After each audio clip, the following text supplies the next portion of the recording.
Hola, ¿qué tal? Muy buenas noches. Bienvenidos a Noticias 22. Qué gusto estar con mi compañero Rafael García Villegas también. Hola, saludamos a Laura Regis en la interpretación de lengua de señas mexicana. Rafa, tenemos muchas cosas. Hoy un programa lleno de información. Así es, mi querida Laura Barrera, amigos del auditorio, como siempre un placer saludarlos y en efecto vamos a estar haciendo un recorrido por las distintas manifestaciones de la creación, el ser humano, literatura que va desde el cuento, la poesía, el ensayo también al tenemos. Ensayo, artes visuales. Artes visuales, tenemos diseño, fotografía, por ejemplo. Y además estaremos también echando un vistazo a lo que sucede en las tablas, en los escenarios nacionales. Así que con esto y más, quédense con nosotros.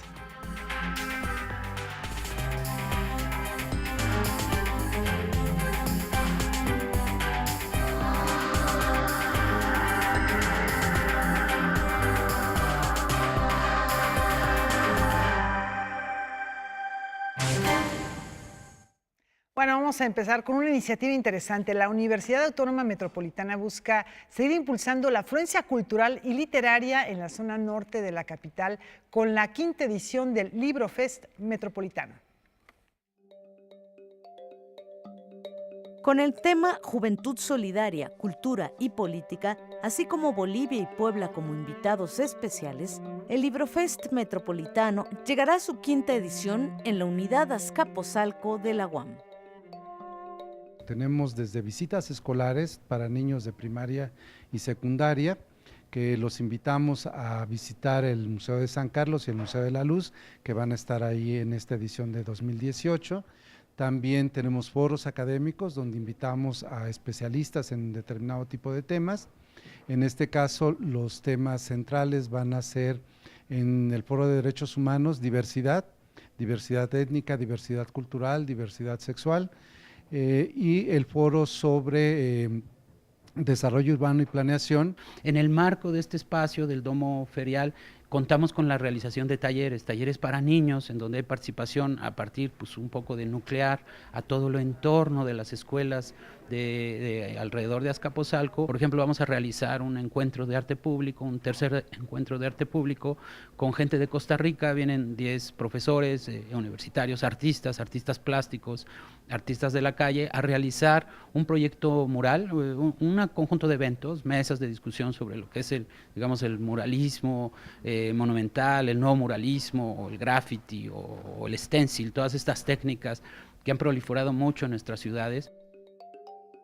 Para conmemorar el 2º centenario de la novela Frankenstein o el moderno Prometeo de Mary Shelley, habrá una mesa redonda y la transmisión de un programa radiofónico en vivo. LibroFest este año empieza el 28 de mayo y concluye el 2 de junio. Del 28 de mayo al 1 de junio, el horario de entrada es de las 10 de la mañana a las 6 de la tarde, que concluyen las actividades. La entrada es totalmente libre. El 2 de junio, las actividades serán de 10 a 2 de la tarde. Noticias 22, Irma Gallo. Y más de 100 organizaciones de la sociedad civil instan a los candidatos presidenciales a incluir en sus plataformas electorales una agenda a favor de la niñez y la adolescencia. Del total de la población del país, aproximadamente 40 millones son niños y adolescentes. Para poner el tema de sus derechos, educación, bienestar y salud en la agenda de los candidatos a la presidencia, es que se creó la iniciativa #MX por la niñez. Este movimiento estamos en la mejor disposición de sentarnos a arrastrar el lápiz y generar una política de Estado para las niñas, niños y adolescentes.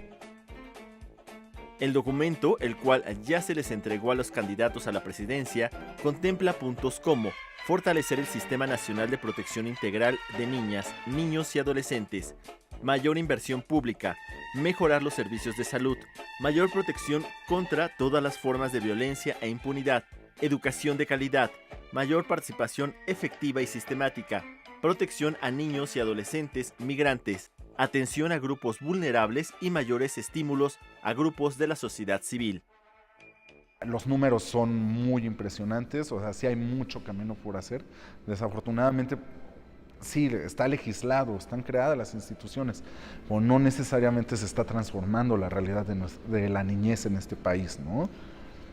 La mitad de los niños viven en condición de pobreza y nos podemos ir y pasar una buena tarde hablando de los retos que tenemos como país, que son muchos, pero creemos que ahorita en este tiempo de coyuntura que podemos tener una nueva administración muy fresca, podemos trabajar en conjunto en una política de Estado para atender a la niñez. Noticias 22, Alberto Aranda. En menos de un mes, Cancún va a celebrar la 7ª edición del Festival Oasis Jazz, que reúne en un paradisíaco escenario a los mejores exponentes de este género.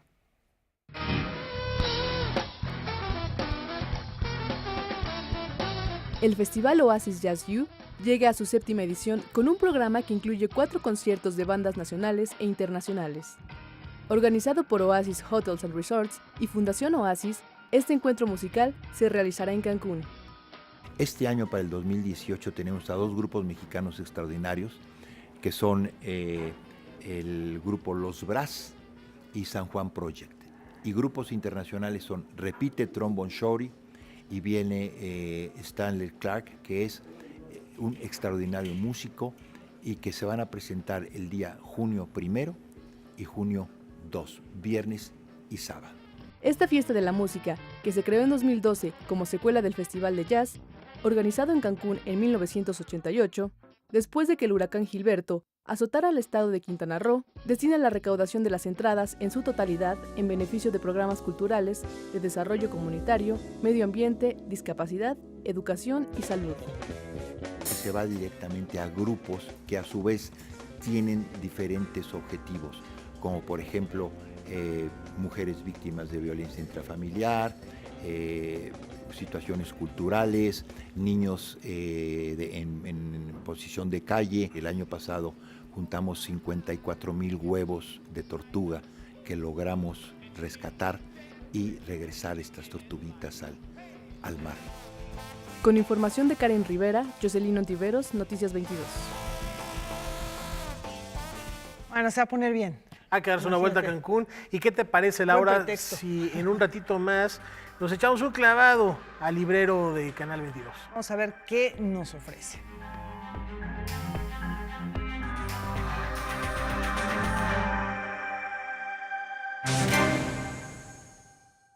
Qué difícil es, Laura, de repente llegar a una librería y decidir qué título se va a llevar uno, pero qué importante es también escuchar a los propios autores hablando de estas obras para facilitarnos el camino. Efectivamente, y al respecto de lo que dices, Rafa, supervivientes del horror, seres en permanente estado de alerta, son así los personajes del escritor Horacio Castellanos Moya, que bueno, pues es un género también muy socorrido. Él es un trotamundos que escribe motivado por las heridas que no cicatrizan. Una novela de la diáspora, pero también sobre la violencia de los maras y las mafias en Estados Unidos. De eso trata Moronga, el más reciente libro de Horacio Castellanos Moya. Sí, nosotros hemos tenido experiencias vitales, intensas, que han herido nuestro aparato psíquico y nuestro aparato emocional. Esas heridas nos siguen a lo largo de nuestra vida. Entonces, no decidimos recordar o no recordar, sino que la memoria y el recuerdo se nos imponen, ¿verdad? En este caso, personas como mis personajes, que proceden de una experiencia de guerra civil, que han estado en medio de conflictos duros, de conflictos sangrientos, de experiencias intensas, no tienen opción, la memoria los persigue, aunque ellos no quieran. Celedón, exguerrillero, hombre de acción, que terminó conduciendo un autobús en Estados Unidos, es una víctima de su propia vida, ya que el presente no encaja en esta. Él, junto con Erasmo Aragón, son los personajes principales de Moronga. Creo yo que Moronga es una novela de 2 personajes que proceden de esa guerra, que quieren huir de esa memoria, pero más bien tiene que ver con una contemporaneidad, con la vigilancia en Estados Unidos, con los problemas culturales de adaptación para un latinoamericano allá, sobre todo para un latinoamericano que no tiene amortiguadores y le cuesta mucho como hacer un cambio brusco de una cultura a otra. Más allá de la anécdota, el autor muestra en términos generales una radiografía de la situación actual. El personaje Moronga en el libro es la cultura de la ilegalidad, la cultura del más fuerte, la cultura de hago las cosas por mis huevos, la cultura de ¿verdad? Me impongo por lo que soy. ¿Por qué? Porque el sistema al que pertenezco no me va a permitir ascender normalmente. Entonces necesito tomar atajos. Entonces la cultura del narcotraficante, del tipo que está por más allá de las leyes. Noticias 22, Alberto Aranda. Y a propósito de esto que podríamos considerar distopías, el antropólogo Néstor García Canclini debuta como novelista con Pistas Falsas, un texto profético donde plantea un futuro turbio que no parece tan lejano. Reconocido más por su análisis de la actualidad, el antropólogo social Néstor García Canclini siempre ha sido un amante de la literatura. Ha escrito varios artículos y libros en torno a escritores y en esta ocasión publica con la editorial Sexto Piso su novela Pistas Falsas, cuya acción ocurre poco más de 10 años en el futuro. La ficción me parece que lo que hace más a menudo, la mía y la de muchos otros, es buscar qué pistas que creemos en el discurso político, religioso, de la moralidad popular, se suponen verdaderas, y apostar a que hay algo torcido, no creíble, y si no trabajamos con esa incredibilidad, si no nos damos cuenta de lo que hay, que nos estamos ocultando, quizá la catástrofe pueda ser mayor.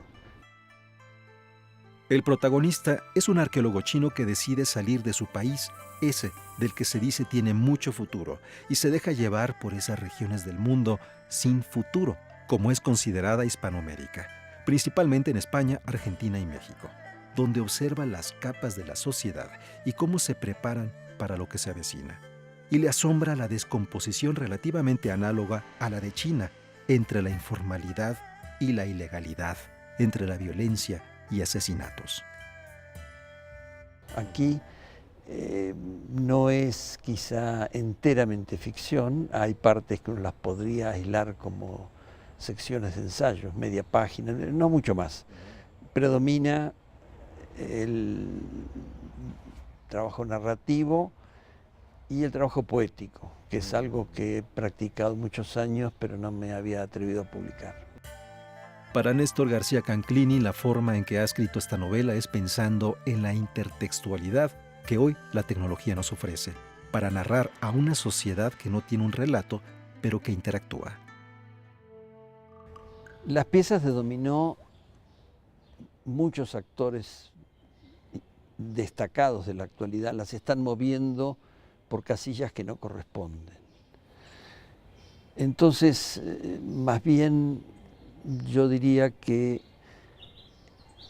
los escritores tratamos de jugar otro juego, o de darnos cuenta que ya la sociedad está jugando otro juego. Noticias 22, Huemansi Rodríguez. Seguimos hablando de libros. Juan Coronel Rivera, fotógrafo, curador, poeta e historiador del arte, se siente también muy cómodo en el terreno de la narrativa, de la literatura. Neuróticos y otras tripas es su nuevo libro de cuentos, es un mosaico, digamos, de manías, de trastornos, de compulsiones. Vamos a ver. En Neuróticos y otras tripas de Juan Rafael Coronel Rivera desfilan personajes con fobias, personalidades múltiples, ciclotimia, insomnio, autoeutanasia y un abanico de posibilidades de estados mentales alterados. Me interesó ponerle un título fuerte y que sí fuera sesgado un poco hacia el análisis, hacia el psicoanálisis, porque lo que tenemos que comprender es cómo nos movemos con nuestras manías, con la depresión, con las ansiedades, etcétera, dentro de nuestros ámbitos. En este libro, Juan Rafael Coronel Rivera nos lleva a través de una serie de relatos a explorar algunos de nuestros rasgos más complejos determinados por el deseo.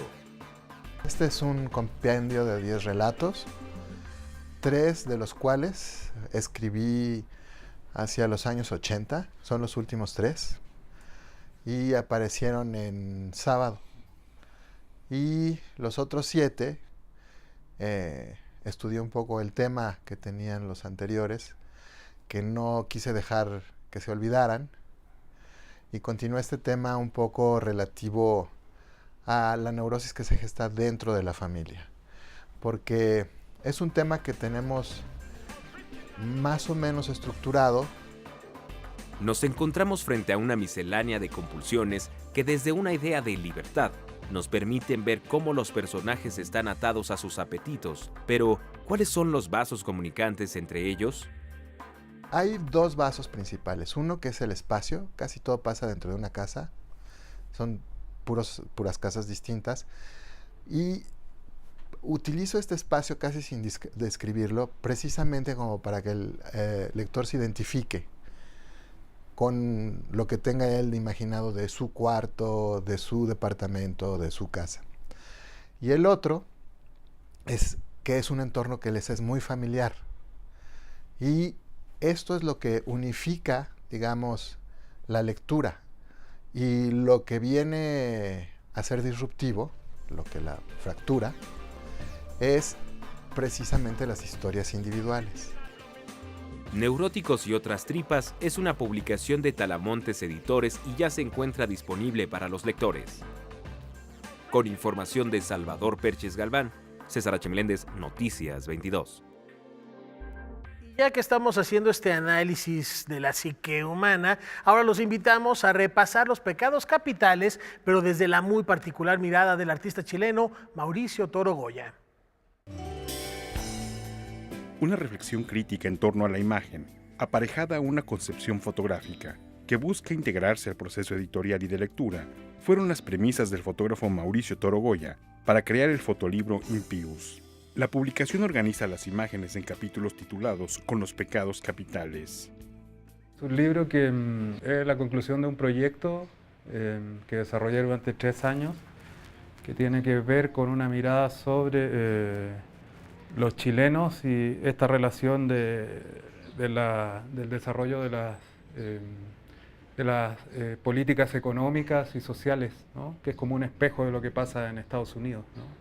Esta idea del neoliberalismo aplicado en el cotidiano y cómo eso ha ido explotando y ha ido desbordando al cotidiano, ¿no? Con el racismo, el clasismo, la presión a los grupos sociales, a las minorías, a los grupos sociales económicos más desprotegidos, ¿no? Toro Goya afirma tener la iconografía religiosa como uno de los intereses en su trabajo. La lectura del libro es particular. El libro originalmente tiene, en el diseño está propuesto desde los editores, un libro que oculta las imágenes, porque son imágenes que están atiborradas, son muy barrocas, ¿no? Tienen muchos elementos. Entonces estos elementos que además son imágenes que representan pecados capitales del hombre, ¿no? O sea, del ser humano. Estas imágenes se ocultan para que tú tengas que descubrir estos pecados, para que te tengas que tomar un tiempo para entrar a ver esas imágenes y asimilarlas. El fotógrafo considera que un artista tiene que ser un ente político que detone reflexión. Por ello, concuerda que la mirada se encuentra sometida. ¿Existe algo que se pueda denominar una mirada neoliberal? Por supuesto, sobre todo en Chile y en Estados Unidos, que al final este proyecto habla de esas sociedades, ¿no?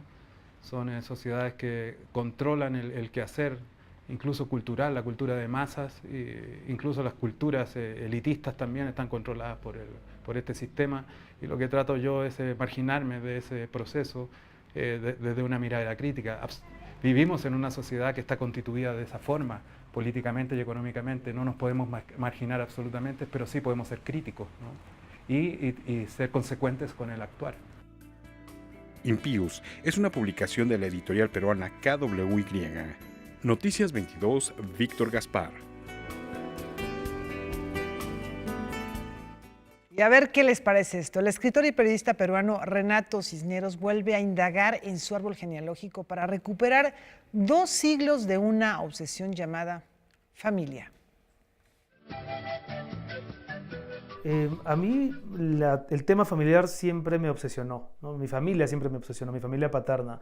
De muy chico asistía a estas reuniones multitudinarias donde se nos contaba a los nietos y a los sobrinos más chicos aventuras épicas del abuelo y del bisabuelo, aventuras que tenían que ver con incursiones en la vida diplomática, periodística e intelectual del Perú. Con el paso de los años, el periodista y escritor peruano Renato Cisneros se empezó a preguntar por qué se les hablaba tanto de las glorias de los hombres de su familia y tampoco de las mujeres. Así que se puso a investigar y, habiendo escrito La distancia que nos separa, novela que narra la relación con su padre, comenzó la escritura de Dejarás la tierra, una saga familiar que se inserta en la tradición de Gabriel García Márquez, pero también de Juan Rulfo. La referencia a García Márquez es inevitable porque Cien años de soledad es como la gran saga familiar de esta parte del mundo, de América Latina. Ahora, en paralelo debería decir otra cosa también, que la familia es un tema muy literario. Tiene una serie de características que hacen que cualquier escritor se sienta muy tentado a escribir sobre su familia, sobre la familia en la que ha crecido. La familia es un sistema, es una organización que tiene un punto de autoritarismo en sus dinámicas. Uno puede llevarse muy bien con su familia o no, pero la dinámica de una familia es autoritaria y la literatura se rebela contra el autoritarismo, por más sutil que éste sea. Y al mismo tiempo el país también empieza a gestarse como república con un gran enigma en la cabeza. No saben si San Martín o Bolívar es su libertador. No saben si deben dejar de ser un virreinato, si deben dejar la dependencia de la corona española. No saben qué cosa es la peruanidad. A mí me fascinan esas historias cuando la gran atmósfera nacional de alguna manera termina penetrándose en las dinámicas privadas. Noticias 22, Irma Gallo. Bueno, ahí tienen un repaso al librero de Noticias 22 con algunas opciones, con autores de distintas latitudes. Y además también para tener esa selección, si queremos abocarnos más a la imagen, al ensayo, a los futuros distópicos, o por qué no estos relatos de familia que inclusive nos llevan a releer, en este caso, a Gabriel García Márquez, para entender cómo va evolucionando esta línea literaria, Laura. Y bueno, ya está resuelto, tenemos el libro, ya elegimos nuestro libro, pero estamos caminando y ¿a qué galería te metes? Es un gran problema cuando hay tantas opciones. ¿Por qué no presentamos algunas? Una selección ya, una preselección, digamos. Después de la pausa. Va.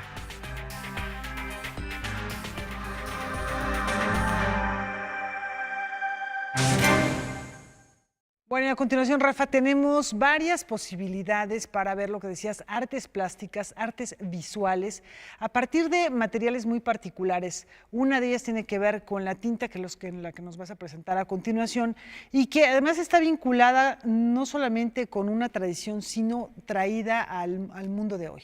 Así es, y nos referimos de manera particular que en el nombre lleva la penitencia, por decirlo de alguna manera, la tinta china, que nos remonta siglos a la historia, pero que la técnica se mantiene viva todavía en el siglo XXI con esta diversidad expresiva de los 4 tesoros del escritorio chino que podemos ver en el Museo Nacional de Culturas. El uso de la tinta china para la caligrafía y la pintura se remonta al año 2500 a.C. Sin embargo, es hasta el siglo XX que los artistas voltearon a ver otras posibilidades expresivas.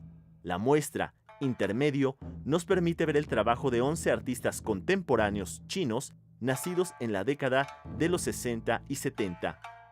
A partir del siglo XX ha surgido un grupo de artistas chinos que han, podríamos decir de alguna manera, desafiado, innovado y transformado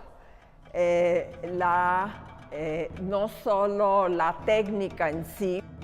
Las obras que se presentan en el Museo Nacional de las Culturas del Mundo conservan la tradición del uso de la tinta y el papel para la elaboración de estas piezas. Sin embargo, los temas cambian al abordar cuestiones políticas, sociales y de la vida cotidiana. Llama la atención el uso de la perspectiva, la composición e incluso la utilización de otras técnicas como la fotografía. Hay algunas obras que a primera vista es arte abstracto e incluso el artista menciona la influencia que tuvo de Bauhaus, Alemania, por ejemplo, y que de momento vemos es obra abstracto. Pero ahí la primera diferencia que notaría. Si bien los conceptos occidentales del arte han sido conocidos y estudiados por los artistas chinos, es claro aún la maestría y la aplicación de la tinta y el manejo del pincel. Antes de aplicar el trazo, hay una contemplación, una observación, y el artista ya tiene plasmado lo que va en mente, lo que va a transmitir al papel. Porque pincelada dada, pincelada acabada. Ya no hay retoque como si lo puede tener en una pintura al óleo. Segundo, esos matices que puede lograr, aun cuando sea el color negro aparentemente nada más, hay toda una gama de tonalidades entre el negro profundo hasta un gris casi blanquecino, ¿no? Noticias 22, Alberto Aranda. Y bueno, de ahí la práctica de la caligrafía, que pues es una de las técnicas que permiten que haya soltura, que haya posibilidad de trabajar a una primera intención. Y ahí vemos ejemplos de un estilo que, bueno, fue difundido por muchos países, hacia Corea, hacia Japón. Tienen mucho esta influencia de las técnicas chinas, de los monjes zen. Una tradición milenaria sin la cual Gutenberg no podría haber llevado a cabo su proyecto de la imprenta, pero también hay que reconocer también cómo ha evolucionado la manera de obtener la tinta china. Originalmente era hecha a base de pigmentos de calamar, con hierbas, con árbol quemado. Después fue exclusivamente hidrocarburos, estas tintas que fueron dándole color negro, y que en efecto no solo para el arte, como lo vemos en estas reminiscencias, que más allá de la cuestión estética, la carga histórica que tienen es inevitable ver estos trazos y remitirnos a la antigua China. Y que ahora está muy de moda, los caligrafistas, los llamados penman, están muy de moda. Hay muchos salones de la escritura que se están abriendo en México, en otras partes del mundo. Es una especie de regreso después de la computadora, el alejamiento de la manualidad, lo manuscrito. Tiene ahora también una especie como de regreso. Las nuevas generaciones ya no saben escribir, ¿eh? Eso es gracias a los teléfonos celulares y a las computadoras. Es muy difícil que los jóvenes ahora se sienten a practicar la caligrafía. No importa que hagan patas de araña, simplemente, y con tinta china, pues, es un arte. Mucho menos. Y de aquí tenemos otra propuesta. No se esperen a que acabe la exhibición para ir a conocer lo que tiene el Museo de las Culturas del Mundo. ¿Qué más tenemos, Laura? Bueno, tenemos diseño, algo interesante. Esto que les vamos a presentar es justo el despacho de diseño más longevo de nuestro país, que lleva su trabajo al Museo Franz Mayer. En el año de 1968 se estrenó la película 2001, Odisea en el espacio, de Stanley Kubrick. Asesinaron a Martin Luther King. Surgieron movimientos estudiantiles en diferentes partes del mundo. El de México fue reprimido brutalmente por el ejército. Además, nuestro país acogió los Juegos Olímpicos y ese mismo año también se fundó Design Center, uno de los primeros despachos que profesionalizaron la labor de diseñadores gráficos e industriales. De los primeros trabajos que hicimos fue el sistema de señalética o señalización para una naciente institución que se llama Aeropuertos y Servicios Auxiliares, y se hizo toda la simbología de los aeropuertos. No existía antes. Estas 5 décadas de trabajo están reunidas en la exposición Idealista 50 años manifestando diseño, que se exhibe en el Museo Franz Mayer. La primera parte da cuenta de los proyectos más sobresalientes del despacho en diseño industrial, diseño gráfico, logotipos, empaques y, por supuesto, diseño editorial. Y la segunda reunía 25 amigos, gente que respeto, quiero muchísimo, y que se pusieron a hacer una obra que tuviera que ver con el 50 aniversario, una instalación. Lo que está detrás de mí es de Gonzalo Tassier, es como era un despacho de diseño antes de la Mac.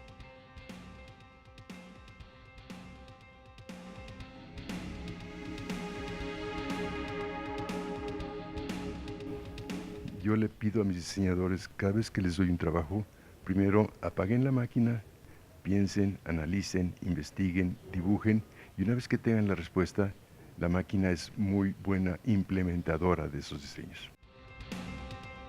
Idealista 50 años manifestando diseño permanecerá abierta hasta el 8 de julio de 2018. Noticias 22, Julio López. Ahí está la caligrafía, el diseño, pero ¿qué hay del arte de la lente, del arte de congelar el tiempo? Y es una propuesta muy atractiva porque desde ejercicios de yoga hasta lecciones de mambo, la artista española Paola Bragado ensaya nuevas formas de retratar a las mujeres marginadas del mundo del espectáculo. El Barba Azul, bar emblemático de las noches de la Ciudad de México, es solo uno de los espacios que ha visitado Paola Bragado y en los que ha retratado a las mujeres que ahí trabajan. Lección de Mambo, título de su exposición, se realizó en Reno, Ibiza, Madrid, Barcelona, Berlín y la Ciudad de México. Y empiezo a retratar a estas mujeres, fíjate, mucho más pues, que a los veraneantes o los que tal, o los que vivían ahí.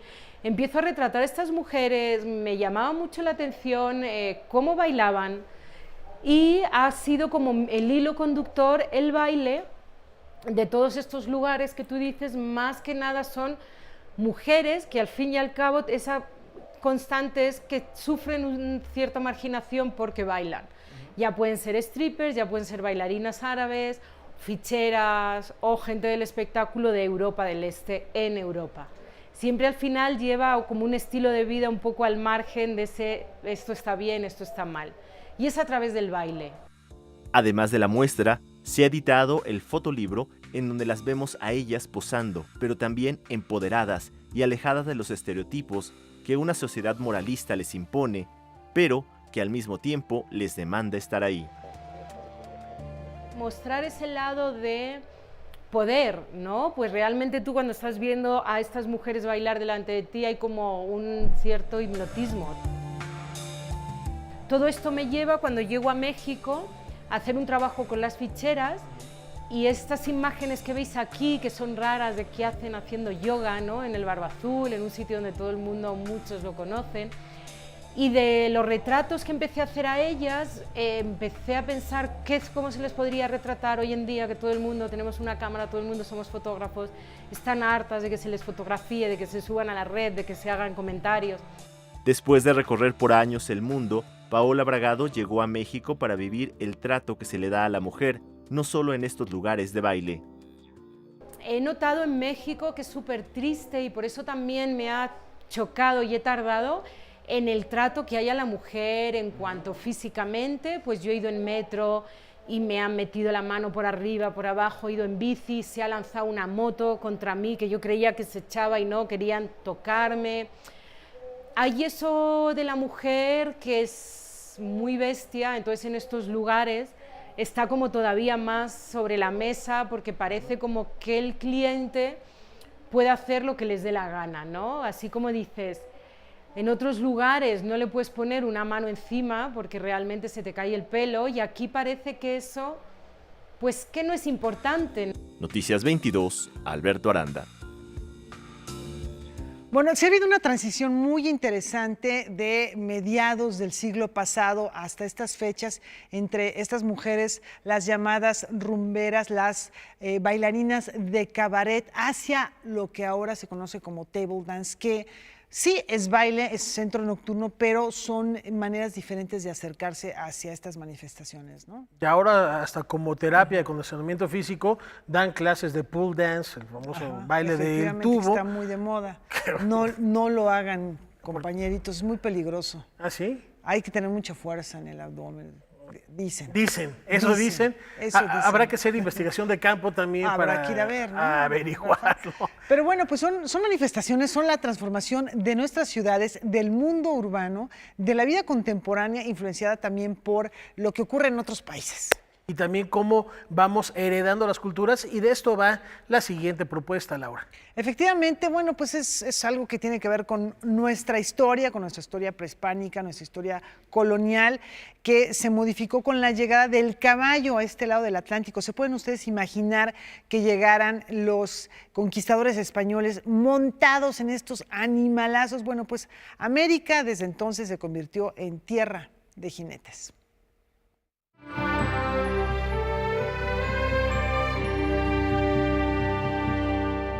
En 1493, los reyes católicos de España, Fernando e Isabel, ordenaron a Cristóbal Colón llevar los primeros caballos al llamado Nuevo Mundo, ahora continente americano. Así fue como estos mamíferos llegaron al territorio nacional y modificaron las actividades rurales de los habitantes de la época.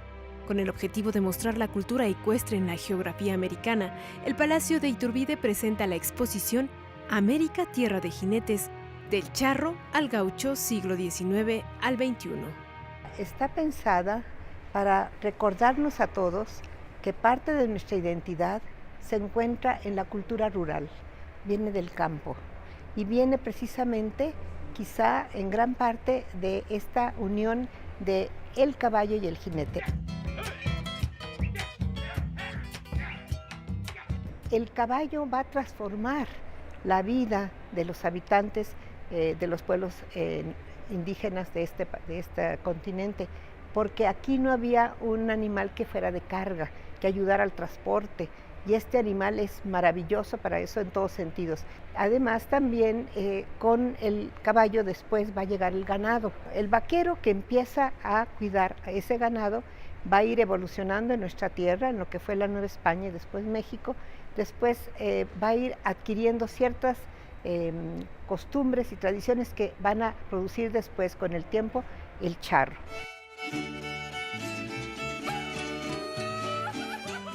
Dividida en 20 núcleos, la exposición reúne más de 500 piezas que exhiben a los jinetes históricos como Simón Bolívar y Francisco de Paula Santander, la cultura religiosa en torno a la actividad equina, las maestranzas de caballería y el papel de los jinetes en el arte popular, el cine, la fotografía y la literatura, además de una representación de los 8 jinetes principales de América, como el charro mexicano, el cowboy de Estados Unidos y el chalán de Perú. Se repite esta tradición y este legado que tenemos. Eso a mí me indica que somos pueblos hermanos, somos muy parecidos. Lo van a ver en cómo montamos, en nuestras monturas, en nuestros arreos, en nuestros, sobre todo en lo que usamos de espuelas, en la plata que usamos. Nos parecemos muchísimo. América, Tierra de Jinetes podrá visitarse hasta septiembre. Noticias 22, Karen Rivera. Pues nos vamos a todo galope. ¿A qué, Rafa? A recorrer el mundo. Es que me quedé fascinado con los caballos y pensar cuántos caballos famosos en la historia hay. Rocinante, Incitatus, bueno, en fin, todo. Napoleón. Ajá, sí, claro. ¿Sí? Es el caballo blanco de Napoleón. El caballo blanco de Napoleón. Un largo, etcétera. Y ahí está. Y a todo galope, como bien refieres, Laura, a recorrer el mundo. Estados Unidos abandona formalmente el acuerdo internacional en el cual Irán renuncia a su programa nuclear. Así lo confirmó Donald Trump este martes a través de un discurso para televisión en el que además indicó su intención de retomar las sanciones económicas en contra del régimen iraní. Ambientalistas guatemaltecos han desarrollado un sistema de recolección y reciclaje de basura para prevenir su paso al Golfo de Honduras. El proyecto conocido como Biobarda captura botellas y otros desperdicios de ríos que posteriormente son procesados para ser reutilizados. Además, los activistas se encargan de limpiar playas cercanas. Esta medida ha sido todo un éxito y ha contribuido a reducir la polución marina de Honduras en un 60%. Diseño y religión se fusionan para dar vida a la moda sacra. La exhibición organizada por The Metropolitan Museum of Art's Costume Institute presenta 25 galerías repartidas en un espacio de 60.000 pies cuadrados con la intención de recrear una peregrinación religiosa.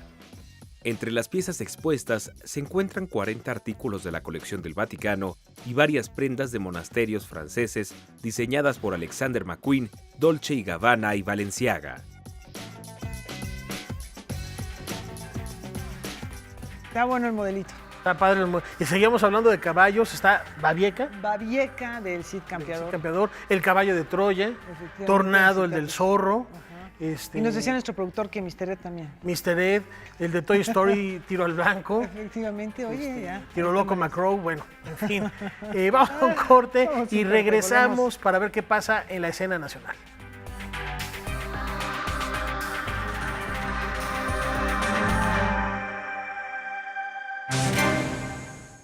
El director teatral Alejandro Vélez nos invita a disfrutar de una puesta en escena de Opción Múltiple.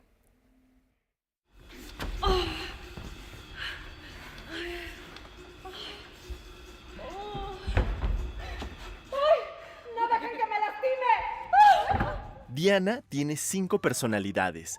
Todas surgieron por algo que le ocurrió en la infancia y le impiden tener una relación afectuosa con alguien. Un buen día conoce a Medardo y por consejo de su médico acepta salir con él. Este personaje que se llama Diana, que es la que desarrolló todas las personalidades, se enfrenta a esta posibilidad amatoria. Entonces llega su cita, ¿no?, a su casa. En principio iban a estar 3 personas: Diana, el muchacho de la cita que se llama Medardo y Marta. Pero resulta que obviamente Medardo se deshizo de Marta para estar con ella a solas, ¿no? Entonces de ahí le afloran todas las personalidades, ¿no? Y entonces Medardo se enfrenta a todas ellas y no sabe cómo lidiar con ellas, ¿no? Sí se enfrenta a sus propios temores, a sus propios amores, porque creo que el amor nos sensibiliza y nos deja en un estado verdaderamente extraordinario, único, para acceder al mundo, ¿no? Y de esto trata la obra en una comedia maravillosa. Opciones Múltiples, obra de teatro de Luis Mario Moncada, además de presentarnos la vida de Diana, nos plantea el papel que juega el amor como complemento de nuestras vidas. A veces la farsa es malentendida como algo muy afectado por parte de los personajes. Y yo te diría, no va por ahí, ¿no? Pero sí hay cierta afectación por parte de los personajes, porque además son personajes tipos muy bien marcados. No voy a discutir contigo, ¿sí? Tú no le hagas caso, Olga. Pero no hay no está esta farsa, ¿no?, tremendamente deformada, en donde de pronto ves al actor haciendo cosas raras. No, eso no lo tiene. Pero sí tiene su tinte ahí muy suavecito, muy bien colocado, ¿no? Que además ha sido la riqueza de trabajar con este grupo de actores, ¿no? Cómo conseguir una verdad a partir justamente de una ligera afectación en tu propio mundo, ¿no?, que estás viviendo. Opciones Múltiples se presenta hasta el 17 de junio, de miércoles a domingo, en el Teatro Salvador Novo del Centro Nacional de las Artes. Noticias 22, Alberto Aranda. Seguramente en ese listado de preguntas ontológicas que les quitan el sueño, alguna vez se han preguntado por qué el lobo siempre es el malo de los cuentos. Vayamos al teatro para descifrar esta interrogante.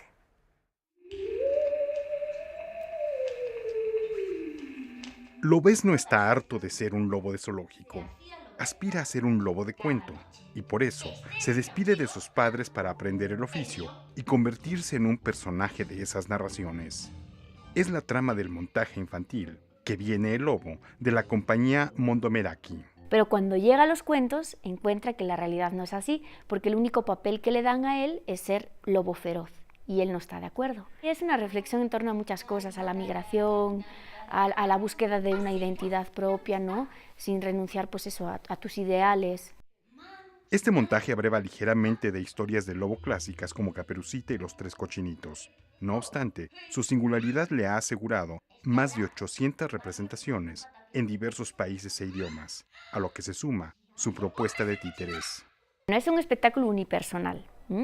En las luces y el sonido me acompaña Adolfo García, pero en escena está una persona, aunque hay muchos títeres y muchas técnicas de títeres, sobre todo de objeto. Hay unas partes en las que se utiliza un títere corporal, que se va a ver utilizando las piernas, y la mayor parte del espectáculo son títeres de objeto que se resignifican en la escena como personajes. Al principio iba a ser simplemente una historia de cuentos de lobo, nada más. Al ir escribiendo nos dimos cuenta de que era más importante este viaje interior del lobo y que había una gran similitud pues, con un montón de personas, ¿no? En su trabajo, en la búsqueda de ir a veces tienes que ir a otros lugares, ¿no? Entonces fuimos poquito a poco dando más importancia a esa parte. Yo soy buena, yo soy muy buena, sí. Noticias 22, Víctor Gaspar.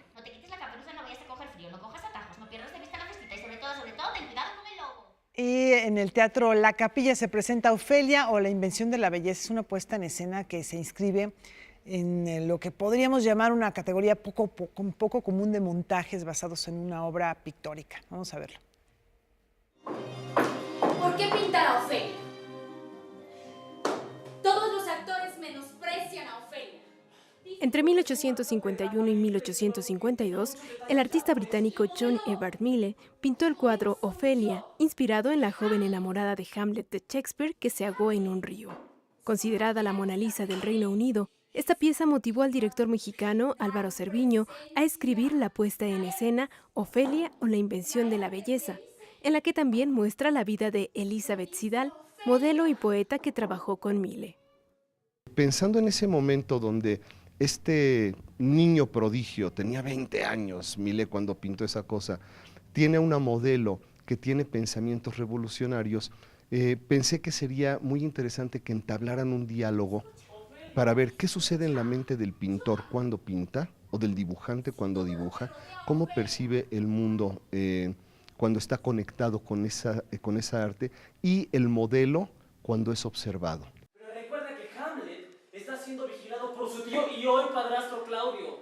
La relación de trabajo y romántica que mantuvieron Elizabeth Siddal y Mille se muestra acompañada por una reflexión del director sobre el papel de la mujer en el siglo XIX, el concepto de belleza y el amor por el arte. Sería la justificación perfecta de la locura de Hamlet por el amor fallido hacia Ofelia. Son muchas anécdotas y muchas cosas que quedaron en mi mente a lo largo de toda mi vida, de artistas, ¿no? Que siempre les preguntan, a ver, ¿tú cómo dibujas una manzana? Pues cuando dibujo una manzana no dibujo una manzana, dibujo otra cosa, decía alguien por ahí, ¿no?